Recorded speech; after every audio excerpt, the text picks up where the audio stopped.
Hello, my name is Benjamin Hart. I'm an American attorney and the Managing Director of Integrity Legal here in Bangkok, Thailand.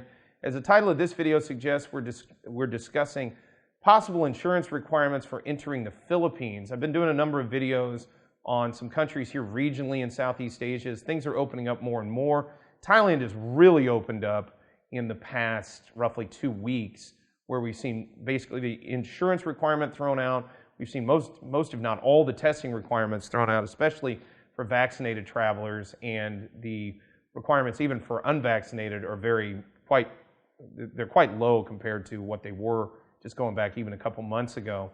And we've also seen the Thailand pass has been cast aside. We no longer have to deal with that for people who want to come into Thailand. So all good news across the board, but knowing there's a lot of folks that come out to this region of the world and like to kind of bounce around to different countries, I decided to do a few videos about the requirements associated with those different countries. And I got to thinking of this after reading a recent article in the Pattaya Mail, that's pattayamail.com. Article is titled Regional Roundup of Compulsory Insurance Regulations for July Entry.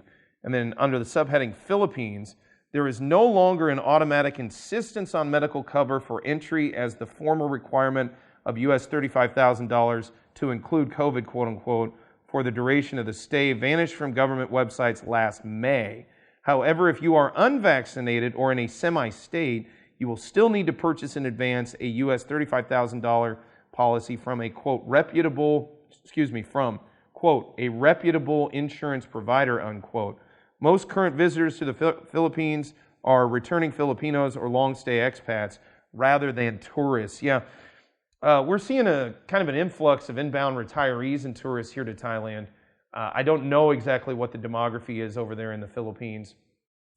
But yeah, long story short, it's looking like things are opening up in this region. Philippines, no exception. Thailand, to its credit, I really don't think Thailand gets enough credit for this, is during the full shutdown, when many other countries, including the Philippines, weren't letting in anybody. Thailand did let people in. It was possible to get here. Now, it was cumbersome. It could be difficult at times. Then we had the sandbox program, which seemed to kind of streamline things. But long story short, yeah, it was not the easiest thing in the world to get into Thailand some time ago. But Thailand stayed open, basically. Yeah, we went into a hard lockdown. What would it have been? April, May of 2020. But after that, it started to reopen, and then it did become possible to get into Thailand when it was not possible to get into other places. Now that is changing. Certainly we can't look back at the past. We just need to keep moving forward.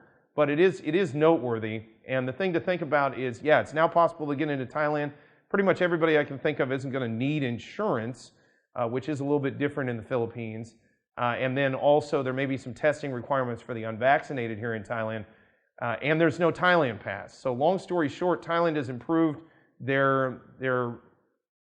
it's possible to get into Thailand. The admission requirements have been drastically lowered. It seems to be the case in the Philippines as well. We'll certainly keep people updated on the regional state of affairs as the situation evolves.